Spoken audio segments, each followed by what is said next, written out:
Video में हम बात करेंगे ऑडियंस ओवरलैप इशू के बारे में। होता क्या है कि काफ़ी बार स्टूडेंट्स कैंपेन चलाते हैं और उनको एक इशू दिखता है जो कि होता है ऑडियंस ओवरलैपिंग का। अब ये ऑडियंस ओवरलैपिंग होता क्या है और ये कैसे रिजॉल्व होएगा वो मैं आपको बताता हूँ।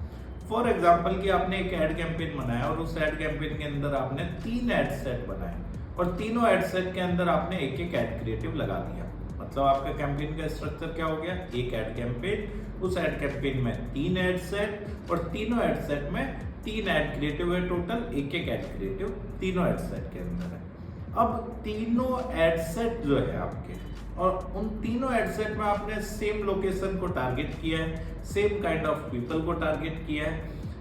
अब ऐसे में क्या होता है कि मेटा कंफ्यूज हो जाता है कि आपका कौन सा वाला ऐड किसको दिखाऊं, ठीक है ना। मतलब ऑडियंस तो तीनों सेम है, ठीक है ना। आपने एक सिटी को टारगेट किया, फॉर एग्जांपल आपने कोई भी सिटी को टारगेट किया, उसके अंदर जो जिम के अंदर इंटरेस्ट लेते हैं। अब क्या होगा, तीनों एडसेट के अंदर आपने सेम सिटी को टारगेट किया, तीनों एडसेट के अंदर जो डिटेल टारगेटिंग की है वो जिम की है। तो मेटा कह रहा है कि भैया ऐसे में मैं क्या है कि कंफ्यूज हो जा रहा हूं कि मैं किनको ऐड दिखाऊं, क्योंकि तीनों एडसेट के अंदर सेम ही ऑडियंस है। मतलब तीनों एडसेट में जब सेम ऑडियंस होएगी तो क्या होगा, ओवरलैपिंग होएगी, एक ऑडियंस के ऊपर दूसरी ऑडियंस के ऊपर तीसरी ऑडियंस। ऐसे में क्या होगा कि मेटा कंफ्यूज हो जाएगा कि भैया ऑडियंस तो तीनों सेम ही है तो इसने एडसेट 3 क्यों बनाए हैं, ठीक है ना। तो ऐसी मूर्खता नहीं करनी है अपन को, ठीक है। कि सर आप तो ऐसे ही सिखाते हो कि मल्टीपल एडसेट आपको बनाने हैं और फिर उस हिसाब से आपको एड क्रिएटिव लगाना है। देखो होता क्या है कि बच्चे को जब इंग्लिश सिखाते हैं ना तो A for apple B for boy सिखाते हैं।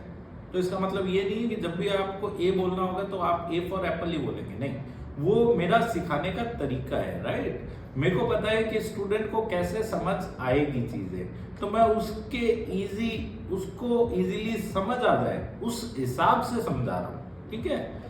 बट आपको ऐसा नहीं करना है कि आप मल्टीपल एड सेट बना रहे हैं और सेम ऑडियंस को टारगेट कर रहे हैं, नहीं। अभी जैसे आप देख पा रहे होंगे कि अगर एक एड कैंपेन बनाया उसमें 4 एड सेट अपन ने बनाए, 4 एड सेट में 4 एड क्रिएटिव अपन ने बनाए और चारों के अंदर अपन ने अगर सेम ऑडियंस सेलेक्ट करी है तो ऑडियंस ओवरलैपिंग होगी ही होगी। तो ऐसा नहीं करना है, आपको एड सेट एक रखना है। क्या सर मेरे पास 4 बैनर है, अरे नहीं, तो आप एक एड सेट में भी तो चारों बैनर सेलेक्ट कर सकते हो। कि सर मेरे को अलग अलग प्लेसमेंट पे चलाना है, फीड्स पे चलाना है, स्टोरी डील के लिए अलग है, क्योंकि मेरा 9:16 है और फीड्स के लिए 1:1 का है। अरे तो आप एक ही एड सेट में दोनों प्लेसमेंट सेलेक्ट करो ना, और एड क्रिएटिव लेवल पे ग्रुप के अंदर आप चेंज कर दो बैनर।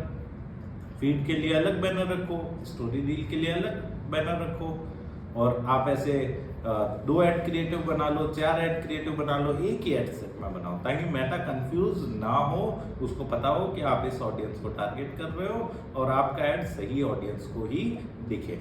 तो आपको ऐसा करना है। अभी जैसे आप 3 एड सेट को क्या कर सकते हो, डिलीट कर सकते हो, ठीक है ना। आपने 3 एड सेट को डिलीट अगर नहीं किया, आप मल्टीपल अगर एड सेट बना रहे हो, सब में सेम ऑडियंस को टारगेट कर रहे हो, तो ये इशू आएगा ही आएगा।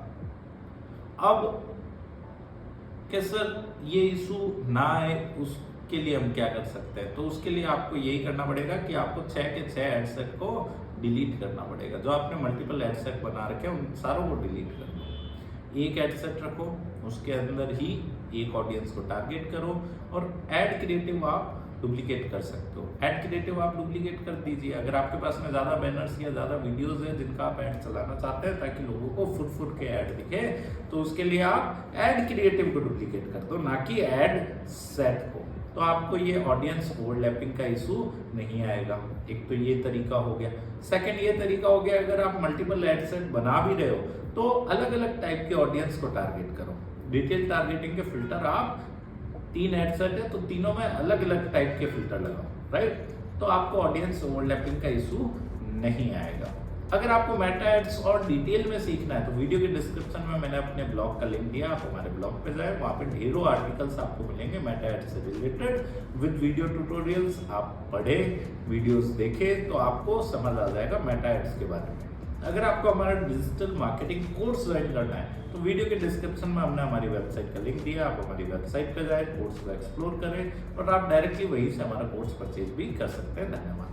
If you want to learn digital marketing for free, then subscribe Digital Bikana YouTube channel right now.